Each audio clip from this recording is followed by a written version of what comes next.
para apresentar os resultados do projeto sob controle.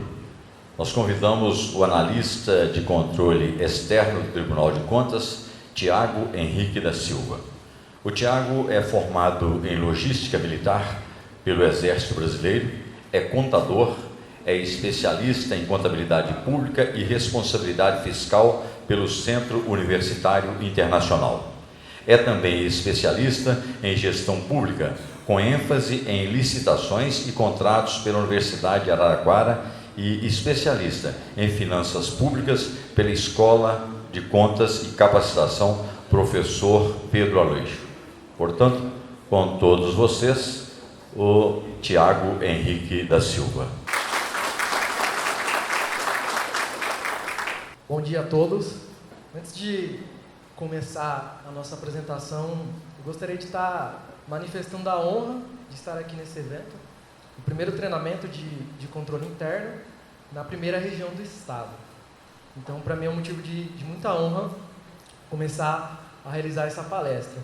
E eu sempre, quando eu vou falar em algum lugar, eu procuro pesquisar um pouquinho sobre a região, a história daquela cidade. E nós fizemos o convite para 224 municípios estarem aqui hoje. Representantes do norte do estado de Minas Gerais, a região central e também a região metropolitana. Nosso estado de Minas Gerais, ele possui quase 20 milhões de habitantes.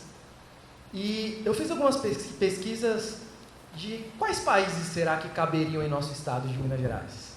E, isoladamente, grandes países da Europa, como Espanha, Alemanha, Portugal, Itália, eles caberiam dentro da extensão territorial do nosso estado.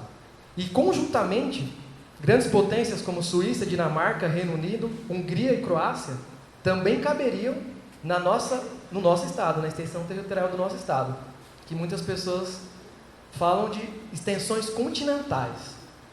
Nós somos a terceira maior economia do Brasil. Somos o maior produtor de café.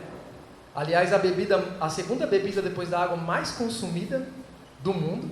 1/3 de toda a produção do café mundial, 33%, é produzido pelo nosso país, grande parte concentrada no nosso estado. Somos o maior produtor de leite do Brasil e também temos várias características econômicas e culturais que fazem que o estado de Minas Gerais ele não seja apenas melhor, mas diferente. E por isso que é um motivo de honra. E para externar essa honra, eu queria contar uma história para vocês. Eu conheço uma pessoa que é um grande empresário de São Paulo e ele quis estudar em Harvard. Ele queria saber o que Harvard tem de diferente das universidades brasileiras. Foi para lá, conseguiu passar no processo seletivo e ele falou que se ele pudesse trazer uma característica do que Harvard tem de diferente das universidades brasileiras para cá, é que lá eles acreditam. Os professores acreditam, pode ser a ideia mais simples que seja de um aluno, mas eles acreditam. Eles acreditam que eles são os melhores, que eles podem fazer as melhores ideias, e aquilo cria uma sinergia entre aquele local que faz o mundo inteiro acreditar que eles são os melhores, e eles acabam fazendo o que é melhor. E nesse contexto, quando a gente cantou o hino nacional aqui, a gente olhou para aquelas bandeiras, eu pergunto, por que a região de Curvelo, a qual eu estendo para todos os municípios que estão presentes aqui, que é uma região que, nas últimas pesquisas que eu vi, se encontra no 14º lugar em desenvolvimento econômico em nível nacional das cidades de menores portes, por que a cidade de Curvelo, todas as cidades que estão aqui reunidas, o estado de Minas Gerais e o Brasil, nós não podemos ser os melhores? Quando pegamos a história do Japão, que passou por situações difíceis, na Segunda Guerra, tsunami, eles sempre conseguem se reerguer, eles importam a nossa matéria-prima, e outros países também produzem, beneficiam essas matérias-primas, e depois nós compramos todas essas matérias-primas deles. Por que aqui a gente não pode ser diferente? Por que aqui a gente não pode ser os melhores mesmo? Do Brasil e do mundo. E como o nosso prefeito de Curvelo falou, eu gostaria um pouco da participação de vocês. E para isso, eu vou pedir para o colega Charles, entrar no Mentimeter. É um programa bem simples. A Wi-Fi foi disponibilizada para os senhores. Os senhores vão digitar no celular www.mente.com. Tá escrito aqui, ó, www.mente.com. E, se possível, eu gostaria da participação de todos, para a gente começar aqui a traçar uma linha de raciocínio e criarmos aqui a nossa apresentação. A nossa apresentação ela vai ser feita conjuntamente. E depois que os senhores colocarem, vai pedir um código. É o 70771. Esse é o código que os senhores vão colocar. 70771. E assim eu queria perguntar: como você acha que está o sistema de controle interno no seu órgão? 5 hipóteses. Ele pode ser inicial, básico, intermediário, aprimorado ou avançado. Como que os senhores acham que estão os controles internos no seu órgão? Então nós já temos 2 respostas, ó, 3. E automaticamente ele vai aparecendo o que a maioria daqui pensa, como se encontra o controle interno no seu órgão. Vou dar um tempinho para que os senhores respondam.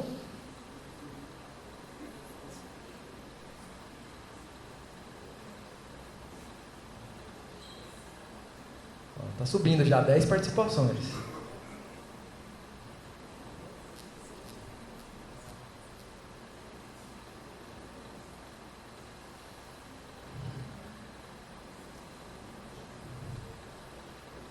Bom, para dar prosseguimento, a gente consegue fazer já algumas análises aqui. Então, a maioria dos presentes aqui entende que os seus controles, seu sistema de controle interno, ele se encontra no nível intermediário. Temos alguns que estão dizendo que estão no inicial, outros no básico, alguns poucos no aprimorado e outros no avançado, mas a maior parte se autodeclara, entende que é intermediário. Isso é ótimo. Isso é ótimo, não em termos de controle, mas para que a gente consiga traçar nossa linha de raciocínio. Você pode passar para o próximo, por favor? Se nós temos uma oportunidade de melhoria, porque a gente sempre almeja ser aprimorado, avançado, eu pergunto então, na próxima, isso. O que prejudica a excelência desse controle interno? Os senhores vão poder escrever 3 palavras. Na opinião de vocês, o que prejudica que esse controle interno, que na maioria de vocês entendem ser intermediário, seja avançado, seja aprimorado? Nós vamos montar um painel, uma nuvem de palavras agora. Os senhores podem colocar várias coisas. A ideia que vier na cabeça de vocês, dentro da experiência no órgão, o que vocês acham que prejudica que esse controle seja excelente? Qual é a opinião de vocês? Fiquem tranquilos, viu? Não precisam se preocupar, é anônimo, nós não vamos expor ninguém. E a gente vai também gerar relatórios disso. Então, a primeira, burocracia, morosidade, tecnologia, desconhecimento. Legal. Então, tecnologia, os que vão sendo mais digitados aparecem ao centro. Então, por enquanto, burocracia, influências externas, a parte operacional, falta de servidores, gestão, capacitação, mais uma vez morosidade, procrastinação, influências externas mais uma vez, corrupção. Pessoal, mas percebemos que o que aparece mais ao centro é desconhecimento, burocracia, falta de servidores. Então, se nós temos uma oportunidade de melhoria, os senhores estão me dizendo, nós estamos entendendo aqui que uma das principais causas está ali. A gente consegue verificar qual que são as causas disso, na opinião de vocês. E na próxima pergunta, eu gostaria que os senhores colocassem, nós temos uma oportunidade de melhoria, ou seja, podemos colocar como um problema, uma causa, e qual que é a solução que vocês dão para isso? Qual é a solução para melhorar o sistema de controle interno, na opinião de vocês? Nós levantamos o grau que os senhores acham que estão, colocamos as possíveis causas disso e eu gostaria de saber a solução. Como que a gente faz para melhorar? Independência, desburocratização, capacitação, mais uma vez, independência, autonomia, capacitação ao centro. Percebam que padronização, empatia, independência, proatividade, visibilidade, mas ao centro, as palavras que mais aparecem é capacitação, aqui e agora. Então nós temos uma linha de raciocínio sobre o controle interno. E vou esperar só mais um pouquinho para a participação de todos. Então, vejam que continua, capacitação, na opinião de vocês, é a solução. Charles, você pode passar, por favor, para a apresentação? Eu agradeço essa primeira participação de todos vocês. E os senhores vão perceber como a apresentação que a gente se propôs aqui, com esse diálogo, ela está conectada com o que os senhores mesmos escreveram. Essa figura, ela parece talvez um tanto quanto exagerada às vezes. Nós temos várias classificações na doutrina do controle interno. Quanto à sua localização, temos a divisão em controle externo, que pode ser o controle político, que é a Câmara Municipal onde nós estamos, no município, a Assembleia Legislativa no Estado, ou o Congresso, em nível da União. E o controle técnico, o Tribunal de Contas, o Ministério Público, que está aqui presente. Controle interno são aqueles inerentes internamente ao órgão, que faz o que nós vamos dizer um pouco mais adiante, ao longo desses treinamentos, né? Mas em nível interno do seu órgão. E o controle social é a sociedade, o cidadão. Mas observe essa figura. Será que não é possível que esses três controles, eles existam, mas sem estarem conectados? Desconectados? Talvez não aproximados? Sabe que aqui eu faço uma analogia um pouco simples. Talvez os senhores podem pensar até como banal. Mas sabe aquela partida de vôlei? Eu sempre falo isso, que você fala, a bola é sua, que está lá no alto aquela bola. Ou no futebol, você fala, é minha, é sua, é minha, e ninguém pega. Será que por essa falta de proximidade, conexão, isso não pode estar acontecendo aqui no meio? Um problema talvez de uma má gestão, ou alguma corrupção, faltas de controle. Por isso é imprescindível que esses controles, essas três espécies de controle se reconectem, se aproximem, se fortaleçam. O professor Evandro Guerra, inclusive é coordenador da Escola de Contas, ele tem um livro de Direito Financeiro que ele fala que é imprescindível a maior coordenação entre as espécies de controle, formando um sistema que favoreça a eficiência, economicidade e a duplicidade. E, aliás, evite a duplicidade de trabalhos. Vamos dar um exemplo. Imaginem que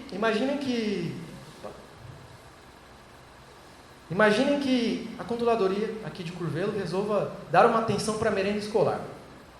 E o tribunal resolveu fazer uma auditoria também na merenda escolar, e algum inquérito faz com que o Ministério Público vai ver alguma questão da merenda escolar. Só que às vezes os três podem não se comunicarem. E isso faz com que justamente a duplicidade de trabalhos aconteça. Sendo que o contrário, esses controles internos fortalecidos, efetivos, o controle externo aproximado do controle interno, o controle social funcionando, poderia entregar muito mais resultados à sociedade. E assim a gente pode traduzir isso como se fosse uma máquina, em que cada um é uma engrenagem dessa grande máquina do sistema de controle. Importante para que a gente veja que esse sistema não é um fim em si mesmo. Ele é um meio para que resultados para os gestores sejam alcançados. Que os gestores têm resultados para a sociedade, os stakeholders. Que, aliás, somos servidores públicos, a razão de existirmos é a sociedade. Nós fomos em várias regiões do estado no ano passado. E eu perguntei, presencialmente como vocês, o que prejudica a aproximação entre os controles. E a resposta foi falta de comunicação. E falta de conhecimento e as demais que estão ali. Mas a principal foi falta de comunicação. Em todas as regiões do estado. E como podemos melhorar? Capacitação. Vejam, o que os senhores escreveram aqui foi justamente o que todas as regiões do estado escreveram também. Tiago, qual é a consequência da gente não ter um controle interno fortalecido, não ter um sistema em sentido lato fortalecido? Eu vou exemplificar com esse caso. 11 de setembro de 2001 nos Estados Unidos. 11 de setembro de 2001 nos Estados Unidos. O atentado às Torres Gêmeas. O Congresso americano quis saber por que se esse atentado ele poderia ter sido evitado. Em tempos que a tecnologia estava em grande ascensão em 2001, grandes aplicativos como Twitter, Facebook, Amazon, Google, a CPI percebeu que o grande problema de não se evitar o atentado foi o FBI. Os senhores podem acessar na internet o relatório da CPI americana. O FBI, uma instituição famosa, conhecida internacionalmente, eles perceberam que o FBI não conseguiu ligar os pontos, inclusive de controles internos dos seus sistemas. Percebam, o FBI tinha um escritório que percebeu que uma pessoa movimentava uma grande quantidade de recursos financeiros, justamente com suspeitos da Al-Qaeda. Estava dentro do território americano. Um escritório. Um outro escritório percebeu que vários desconhecidos, várias pessoas suspeitas da Al-Qaeda estavam simultaneamente ingressando no território americano. E um terceiro escritório percebeu que vários estrangeiros estavam realizando aulas de voo. Mas esses três escritórios não se conversavam. Cada um fez o melhor de si, sabia os riscos dentro da sua atuação, mas não se conversaram. Será que, se esses três escritórios tivessem conversado, não seria possível prever que possivelmente o ataque ou um atentado poderia vir através de um sequestro de um avião? Porque lembrem-se que para levar um avião até aquela torre, era necessário que houvesse um piloto que conseguisse chegar lá. Então, sistemas de controle interno, em vários sentidos, no FBI não funcionavam. Eu queria pedir para o Charles colocar um vídeo que eu sempre gosto de passar, que fala um pouquinho sobre sentimento de coletividade, de integração. Um antropólogo estava estudando os usos e costumes de uma tribo africana, quando ao final dos trabalhos propôs uma brincadeira às crianças da região. Colocou um cesto cheio de doces embaixo de uma árvore e propôs uma corrida. E disse, olha, quem chegar primeiro leva o cesto. As crianças se alinharam prontas para correr, e quando elas estavam prontas para correr, ele disse já. Todas deram as mãos e correram juntas até a árvore, pegaram o cesto juntas e comemoraram juntas. O antropólogo olhou curioso para aquela situação e uma das crianças olhou de volta para ele e disse, Ubuntu, tio. Como uma de nós poderia ficar feliz se todas as outras iriam ficar tristes? Ubuntu é uma palavra que representa uma filosofia e uma ética antiga africana que significa sou quem sou porque somos todos nós. Uma pessoa com Ubuntu tem consciência de que ela é afetada quando um semelhante seu é afetado. Ela sabe que o mundo não é uma ilha, que ela precisa dos outros para ser ela mesma. Ubuntu fala de respeito básico pelos outros. Ubuntu é compaixão, partilha, empatia. Ubuntu diz que ser humano é ser como os outros, e que ser como os outros deve ser tudo. Em outras palavras, gente precisa de gente para ser gente. Veja essa filosofia africana. A premissa é, sou quem sou porque somos todos nós. Que não se dá para viver como se fossem ilhas isoladas. As crianças pensam coletivamente na África, mesmo diante de toda a pobreza e a situação difícil que eles passam. E como a gente pode trazer isso para o nosso contexto? Aquelas ilhas que às vezes existem nas organizações, em que cada um talvez pense que o seu trabalho não pode influenciar no outro, ou quando o outro tem um trabalho e acaba tendo dificuldades, não influencia no dele mesmo. Por isso que é necessário que a gente comece a pensar nesse sentimento de coletividade, de integração. O tempo que eu tive nas Forças Armadas, os manuais logísticos do qual eu estudava, sempre tinha essa frase. Você começava o manual, aparecia assim, sem objetivos bem definidos, somente por acaso chegaremos a algum lugar. E aí você lia o manual na metade, aparecia, sem objetivos bem definidos, somente por acaso chegaremos a algum lugar. Chegava no final do manual, estava escrito, sem objetivos bem definidos, somente por acaso chegaremos a algum lugar. Tá, o que isso tem a ver com o nosso contexto? Imagina os senhores que eu também trabalhei durante um tempo no município. É possível uma controladoria controlar um orçamento ou algo sem saber qual que é o objetivo que aquele gestor tem? Qual é a política? Qual é a ideia? O que precisa ser alcançado? Isso serve para os nossos contextos. Qual o objetivo de uma controladoria interna existir? Para que ela existe? como a gente deve fazer para poder melhorar? Eu tive um grande gestor que ele falava para a gente, ele reunia a equipe, o nosso time, e a gente também tinha algumas pessoas que a gente gerenciava, a gente tinha algumas missões, e as missões tinham riscos humanos, riscos de vida, né? Aliás, risco de morte. Ele falava, olha, não adianta 99% de vocês fazerem o melhor, porque se uma equipe, um time de vocês falhar, nenhuma corrente é mais forte que o seu elo mais fraco. Quando o elo de uma corrente ele se quebra, a corrente perde a sua finalidade. Então, dentro de uma estrutura, de uma prefeitura, de uma câmara, de qualquer organização, de um sistema em sentido lato que a gente conversou, é necessário que todos estejam fortalecidos. O Rodrigo Fontinelli, que é o controlador-geral do Estado, ele fala, gente, o controle externo, dando o seu melhor, é ótimo, mas não é suficiente. O controle interno sozinho, dando o seu melhor, é ótimo, mas não é suficiente. O controle social sozinho, dando o seu melhor, é ótimo, mas não é suficiente. O que é suficiente? Os três juntos. Os três juntos, dando o melhor. E eu vou chegar um pouquinho agora no projeto sobre controle. Então, a atual gestão ela tem dois pilares. O projeto Receitas e o controle interno.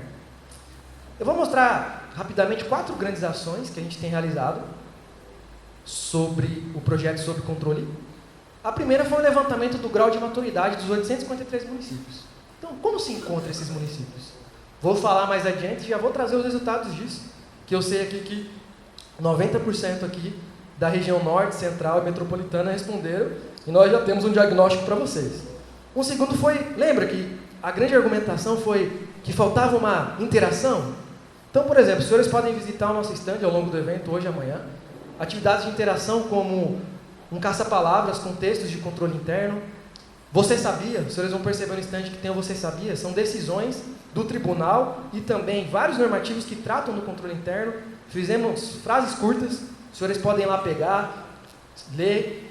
Nós também colocamos essa frase, a qual vai muito ao encontro do que o Dr. Viana comentou. O controle interno, ele não controla o gestor, ele controla para o gestor, para a boa gestão. E vocês vão poder escrever frases inspiradas nessa frase, e essas frases vão ser selecionadas, e as melhores vão ser publicadas no espaço do controle interno, e também ao final do dia de amanhã, para aqueles que ficarem, vão ser sorteadas vários prêmios aqui, livros, revistas, uma coleção de revistas da Escola de Contas. Para quem ficar, é só depositar na urna que está lá também no nosso stand. E olha as frases que nos últimos eventos foram colocadas. A vice-prefeita de Itabira, ela disse que o controle interno está para um gestor como uma bússola está para um navegador. Parece um tanto quanto filosófico, mas às vezes ela traduziu o que a gente tenta falar em uma hora aqui. Se a gente refletir nessa frase, o controle interno está para o administrador público como a bússola está para o navegador. Por isso, participem, vão lá, escrevam suas frases. E essas frases elas vão para a terceira ação do tribunal, que foi a revitalização do espaço do controle interno. Então, muitos dos senhores já devem ter acessado, aqueles que não acessaram ainda, acessem. É um espaço que ele tem essas frases, a gente periodicamente vê todas as notícias dos parceiros do Tribunal de Contas e publica essas notícias lá relativas ao controle interno. Temos a agenda, o calendário dos próximos eventos, os cursos, as consultas do tribunal, que podem ser filtradas por tema, inclusive de controle interno, as decisões. Então, é uma ferramenta muito importante para essa comunicação que a gente falou, essa integração e essa interatividade. A quarta ação são as atividades integradas de controle. Algumas pessoas já devem ter feito. A primeira foi uma auditoria de conformidade no portal da transparência, a qual o tribunal não apenas levou o curso, mas também fez uma atividade prática, em que cada controle fizesse uma auditoria de conformidade. E agora está acontecendo a segunda parte do plano anual de auditoria, que nós contamos com as 170 participações. Na primeira parte estamos com 70 na segunda. Ensinando a planejar, fazer matriz de risco. E como se encontra o Estado? Qual o diagnóstico daquele questionário que eu falei? Primeiro, esse questionário foi utilizado uma metodologia internacional do COSO, a qual nós pedimos a ajuda de um parceiro da CGU, que ele fez uma dissertação de mestrado na Universidade Federal da Bahia. Ele pegou a metodologia do COSO e deu uma nova roupagem mais prática para ela. E foram 2 questionários, o QACI, que foi direcionado aos prefeitos, aos gestores, secretários, e o QEDUCE aos controladores internos. Com o QACI era possível perceber que o grau de maturidade poderia ser um nível inicial, básico, intermediário, aprimorado e avançado, conforme os cálculos quantitativos das respostas de todos. E a situação que a gente percebeu no estado é essa. Não dá para ver, porque está pequenininho colorido, mas eu fiz um filtro e eu vou falar para vocês da região norte, central e metropolitana. Então, são 224 municípios. Desses 224, 1% no estágio inicial, 8% no básico, 43% no intermediário, 27% no aprimorado, 11% no avançado. Vejam que se a gente pegasse e colocasse o que vocês responderam do lado da verdadeira resposta, tem muita similaridade. Muita similaridade. E aí os senhores podem falar, não, então a gente está tranquilo, porque o nosso nível de controle é intermediário. Aí eu falei, nossa, como eu vou explicar que o intermediário não é o que nós queremos e ele não é bom intermediário, ele é mais ou menos. E eu trouxe essa história do doutor nota 7, que eu sempre comento ela. Imagina os senhores que, para aqueles que têm filhos ou os que têm pais, eles precisassem fazer uma cirurgia muito importante, em que a vida deles estivesse na mão de um médico. E os senhores descobrissem que esse médico, ele foi um médico mais ou menos na universidade, e ele continua como um médico mais ou menos. Tem hora que ele acerta a cirurgia e tem hora que ele erra. Vocês iam ter confiança de entregar as pessoas que vocês mais amam para esses médicos, para esse médico específico? Então, ser mais ou menos não é bom. Aí vocês falam, poxa, o que isso tem a ver com o controle interno? Ser mais ou menos é quando, por exemplo, uma farmácia não tem controle e o medicamento vence. E a população que precisa do medicamento não tem aquele medicamento e elas morrem também. Por conta de controle, as pessoas morrem também. E não é só, às vezes, a morte física. Mata esperança quando uma escola não tem gestão, não tem controles, você tem uma merenda ruim e você não tem uma estrutura adequada para uma criança estudar. Então, os controles intermediários não são bons. O mais ou menos não é bom, porque às vezes ele acerta, às vezes ele erra. E eu vou trazer algumas perguntas específicas aqui para vocês, em nível mais estrito agora. Nós perguntamos, existe uma base regulamentar, seguindo o princípio da legalidade, que trate de controle interno nos municípios? 21% da região que nós estamos aqui, e norte e metropolitano, não tem uma base regulamentar. Foi uma autodeclaração, lembrando, viu? Manuais. Nós temos aqui a controladora aqui de Curvelo, ela está aqui? Levanta a mão. Está ali. Ela conversou comigo hoje antes do evento, né? Nós perguntamos, existem manuais, procedimentos operacionais que tratam da controladoria? Para que as pessoas saibam o que fazer. 58% respondeu que não, mais da metade. Não tem manual. Não se tem manual para poder saber o que fazer com relação ao controle interno. Nós perguntamos, e o quadro de pessoal na controladoria? Vocês acham suficiente? 63% respondeu que não. A gente pode falar, mas nunca é suficiente, né? A gente está sempre querendo mais servidor, uma equipe melhor para dar mais resultado. Mas, senhores, tem município que a gente perguntou, quantos servidores públicos tem? 11 mil. Quantas pessoas na controladoria? Uma. Então, tem servidor suficiente? 63% não. O responsável pelo controle interno, ele acumula outras atribuições, ferindo o princípio da segregação de função, ou seja, ele controla talvez aquilo que ele mesmo executa? Quase 30% respondeu que sim. As pessoas envolvidas no controle interno acumulam outras funções. E no seu órgão, tem políticas que antevêm a substituição de servidores? Aposentadorias, reformas, ou até mesmo exonerações, para que não se perca aquele conhecimento humano, aquela famosa solução de continuidade. Quem aqui nunca assumiu uma função e não tinha nada? Nada. Do nada você assumiu e falou, nossa, passei no concurso, foi nomeado, não importa. E não tinha registro, não tinha nada. Você teve que começar um trabalho do zero. Vejam, 77% assumiram que não tem nenhuma política para perca de conhecimento humano. Nós perguntamos se, periodicamente, esses servidores do controle interno, eles recebem cursos, treinamentos, e quase metade também respondeu que não recebe treinamentos. E essas controladorias, vocês elaboram planejamento de suas atividades? Planejam suas atividades? Mais de um terço, 34% respondeu que não. Não planeja suas atividades, realiza talvez de forma aleatória. E vocês geram relatórios em decorrência dos trabalhos para aqueles que fazem? 20% falou que não. Não se registra. Faz o trabalho, mas não registra. E para aqueles 80% que faz o trabalho, que faz relatório, vocês publicam isso na internet? 80% assumiram que não. Faz o relatório, mas não dá publicidade para esse relatório. Perguntamos também se a controladoria ela tem um local próprio para funcionar. Você tem um localzinho próprio para você trabalhar? 37% respondeu que não. Não tem local para trabalhar. E perguntamos, e a infraestrutura? Computador, sistemas, vocês têm? Metade respondeu que nem sequer tem infraestrutura adequada para poder trabalhar. Perguntamos, vocês têm independência para emissão dos seus pareceres? Das suas manifestações? Parece pouco, né? Mas aqui 10% de 224, mas na verdade são quase 200 respondentes, são quase 20 municípios dizem, olha, não tem independência para emitir parecer. E perguntamos, vocês têm liberdade para comunicar ao tribunal qualquer impropriedade, irregularidade, ilegalidade? Também ir para o Ministério Público Estadual? Quase 10% falou, não. Quase 20 municípios, eu não tenho liberdade para poder comunicar nem o Ministério Público, nem o Tribunal de Contas de qualquer irregularidade ou ilegalidade. Tá, para aqueles que têm liberdade, nos últimos 3 anos, vocês fizeram alguma comunicação? 90% respondeu, quase 90%, não.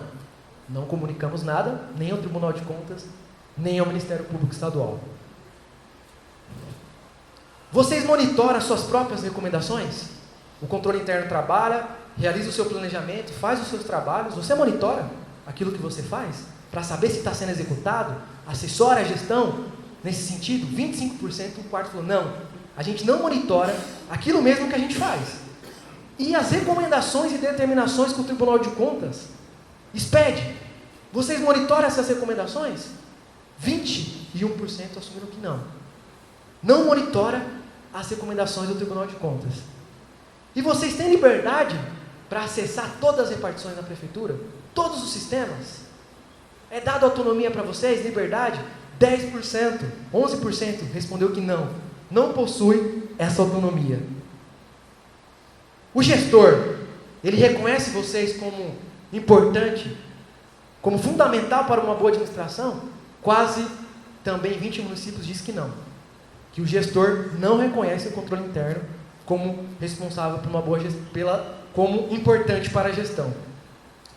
Essa pergunta também, eu quero fazer um parênteses aqui com a nossa controladora aqui de Curvelo. Olha a pergunta, os demais servidores da prefeitura, do órgão, do município, né? Ele conhece a importância do controle interno e contribui para o trabalho do sistema de controle interno? Um terço respondeu que não. Veja que o prefeito falou mais cedo que o controle interno, ele não é a figura de um super-herói, de uma pessoa só. Eu estava conversando isso com a nossa colega. Às vezes as pessoas, o controle interno é um super-homem, ele está ali, é um só, ele vai resolver tudo. O sistema de controle interno ele é composto por vários atores. Uma tesouraria faz uma conciliação bancária, é um controle. E lembra, o conjunto da obra, de cada controle, em cada departamento, direcionado e administrado pela unidade central de controle interno, compõe todo um sistema. Então é necessário que as pessoas saibam a importância que cada um tem para o sistema de controle interno. E aqui entra em perguntas mais específicas ainda. É realizado algum controle daquela despesa de adiantamento de viagem? Suprimento de fundos? 35% respondeu que não. Não tem controle nessas despesas. Vocês avaliam as atividades realizadas pelos fiscais de contrato? Importantíssimo. Previsto na Lei 8666, 65% diz que não. Não avaliam os fiscais de contrato. Vocês têm algum procedimento para verificar as evoluções das despesas? Energia elétrica, combustível, telefone? Um quarto respondeu que não acompanha a evolução dessas despesas. E você elabora o seu plano anual de auditoria, que tem previsão no artigo 313, parágrafo único do Tribunal de Contas, como obrigatório, e encaminha para o Tribunal de Contas. Qual é o seu plano? Quais são os seus objetivos? 75% assumiram que não elaboram um plano e não enviam ao tribunal. Caramba, você falou, Tiago, sobre o nosso Estado, sobre acreditarmos. Como que nós vamos superar isso? Vocês já deram algumas soluções, lembra? A principal qual foi? Capacitação. Por isso que a gente está aqui hoje. Por isso que nós estamos em cada região do Estado, para levar casos específicos à gestão do Tribunal de Contas, a presidência, através do Dr. Pavan, o próprio Paulo Vicente. Eles falaram rotineiramente, nós temos que ir lá e treinar, não é contra, é um treinamento. Falar o que está acontecendo e vocês saírem daqui sabendo o que tem que fazer. Então é por isso que a gente está aqui. Os senhores falam, a gente precisa de treinamento. Então o tribunal está aqui, hoje e amanhã, e esperamos, como o prefeito falou aqui, e o presidente falou, os senhores fiquem até o final e participem. Participem. E juntos, esse trabalho foi um trabalho a várias mãos. Nós temos aqui representantes do Ministério Público Estadual, da Controladoria Geral de BH, que está representando o CONASSE. Temos representantes, vários servidores do Tribunal de Contas. Vamos ter representantes da Controladoria Geral da União, da Controladoria Geral do Estado, que vão trazer temas importantíssimos para vocês. Gestão de risco, governança. Daqui a pouco o Dr. Pavão vai trazer sobre o Lupa de Minas. Vocês vão, nesse primeiro momento, conhecer os sistemas do tribunal. O que vocês podem extrair desses sistemas para ajudar vocês? E depois entrarão em casos práticos. Como fazer gestão de risco, como implementar a gestão de risco. O Dr. Zé Carlos vai falar, fechar com chave de ouro hoje, como a controladoria interna pode ajudar no combate à corrupção. Então nós vamos ter várias apresentações. E eu queria contar mais uma história para vocês, do Eu Sempre Fiz Assim. Um casal, ele foi realizar um jantar e a esposa cortou o pernil pela metade e colocou para assar.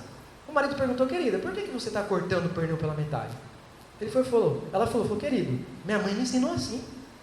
A sogra, no mesmo dia, foi jantar, a comida não estava envenenada, lógico, e eles perguntaram para a sogra, querido, por que a senhora cortava o pernil pela metade? Ela respondeu, porque a minha mãe, que era a avó da esposa dele, né? A minha mãe fazia assim. E eles perguntaram, ligaram para a avó viva, vó, por que você cortava o pernil pela metade? Para assar e não colocava ele inteiro? Ela respondeu, porque não cabia na tigela, na forma, e também não cabia no forno. Eles se surpreenderam e falaram, poxa vida, é a história do eu sempre fiz assim.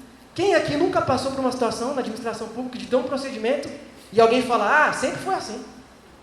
E ninguém se questionar. Por quê? Posso melhorar? O que eu tenho que fazer para melhorar? Esse é o certo? O eu sempre fiz assim. E Aristóteles, um grande filósofo grego, essa frase não está aí, mas ele fala uma frase que eu gosto muito, que ele fala, nós somos o que fazemos repetidas vezes. Ser excelente, então, não é um feito, é um hábito. Ou seja, nós somos o que fazemos repetidas vezes. Você ser excelente não é um acaso, uma aleatoriedade, é uma constância, um hábito. Michael Jordan, um dos melhores jogadores de basquete da história, ele sonhava em ser jogador de basquete. Foi fazer o teste na escola para entrar no time de basquete, ele foi reprovado. O que ele falou? Sabe o que eu vou fazer? Antes da escola eu vou treinar. Aí eu vou sair da escola, eu vou treinar, e vai chegar a noite eu vou treinar. Aí ele entrou para o time, virou um dos grandes jogadores de basquete. Só que várias vezes a bola teve na mão dele e ele errou. O que ele fazia? Treinava. O time dele perdia, o que ele fazia? Ele treinava. E olha o que ele fala. Eu sempre acreditei que os resultados vêm com trabalho. Se eu trabalho pela metade, se eu faço as coisas pela metade, qual vai ser o meu resultado? Mais ou menos, metade. Tiago, você está falando para a gente ser excelente então, Tiago? Sim. Sim, nós estamos vivendo um contexto que é necessário que a gente mostre para a sociedade a importância, o nosso valor. Mostre que nós somos importantes. Nós somos importantes para que resultados sejam alcançados. Vejam, se eu perguntar aqui para vocês, fazer uma pergunta aqui, quantos familiares de vocês aqui, pai, mãe, tio, irmã, lutaram, foram servidores públicos, ou foram professores, ou foram cidadãos participativos na sociedade? Quantos aqui podiam levantar a mão? Poucos, será? Ó, começaram a levantar. Pode levantar, não vou chamar não. Ó, já está começando a aparecer mais. Vários aqui. Gente, essas pessoas lutaram para que Curvelo e todas essas regiões, através da política, os prefeitos, para que aqui fosse o que é hoje. Para que essa região, porque o nosso estado fosse a terceira maior economia do país. Agora a gente está com essa responsabilidade. E agora daqui para frente? Nós podemos reverter e fazer, ser a melhor. Cada um fazer o seu melhor. Cada um dá o seu melhor. E eu vejo todos como uma grande orquestra. Porque quando vocês pegam um violino, é lindo o violino fazendo solo. Um piano tocando também sozinho é lindo. Mas quando você se depara de frente com uma orquestra e vê todos tocando ao mesmo tempo, eles formam uma sinfonia perfeita. Ah, mas é difícil? É. Mas é possível. Que todos esses controles sejam os melhores e produzam para a sociedade os melhores resultados. E aquela escola que está ali do lado tem a melhor merenda. Aquela escola que está ali do lado tem a melhor gestão. Que elas acreditem que eles são o futuro da sociedade e que nós podemos, como gestores públicos, ajudar e direcionar para que o nosso estado seja cada vez melhor. E por fim, antes de passar o último vídeo, certa vez eu precisava tomar uma decisão de cunho particular. E eu tive um pai que não está mais dentro do nosso meio, que a gente conversou junto, ele falou, você tem que tomar essa decisão aí, tal, e é isso aí. O que você acha? Aí eu falei, não, eu vou decidir isso. Tá certo. Aí passou 2 meses, ele perguntou, e aí Tiago, aquele assunto lá, tá decidido, eu vou fazer. Passou 3 meses, 4 meses, ele me perguntava, não, tá decidido, eu vou fazer. Aí um dia, uma sexta-feira à noite, véspera de final de semana, aquela alegria de entrar no final de semana, ele me falou, Tiago, não adianta você decidir, você tem que agir. Decisão sem ação é ilusão. Vai lá e faz. Dentro dos princípios cristãos que eu acredito, eu fiz e as coisas aconteceram em minha vida. Nossa, mas por que você está contando isso? Sabe por quê? Porque os senhores vão aprender um monte de coisa esses 2 dias.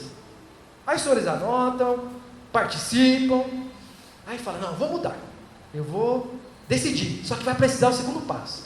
Na hora que os senhores chegarem na prefeitura, na câmara, no órgão de vocês, vai precisar da ação, do apoio, da gestão, da ação de vocês, de acessar o portal Receitas e ver o que ele de melhor tem, de acessar o espaço do controle interno, de ver o KPMG, de pegar todos os ensinamentos que as pessoas vão trazer para vocês aqui no dia de hoje e de amanhã e dar o melhor de si.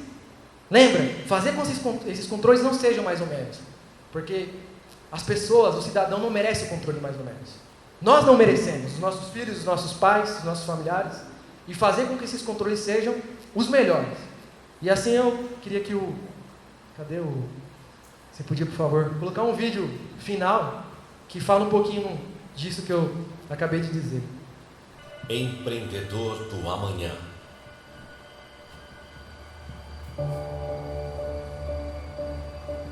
Numa equipe, seja qual for a sua natureza, quando um ganha, todos ganham. E quando um perde, todos perdem. Algo simples e fácil de entender, mas muito difícil de aplicar no dia a dia. E apesar de sabermos que a colaboração é imprescindível no trabalho em equipe, na prática, ela nem sempre acontece.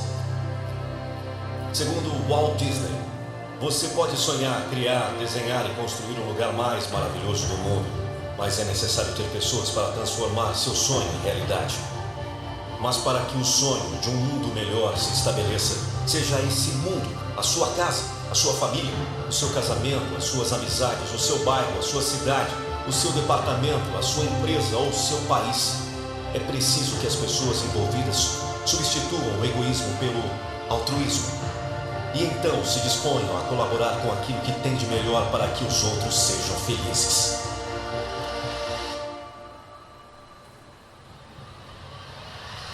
Se todos buscarem, pensar e agir assim, as coisas seriam muito mais fáceis.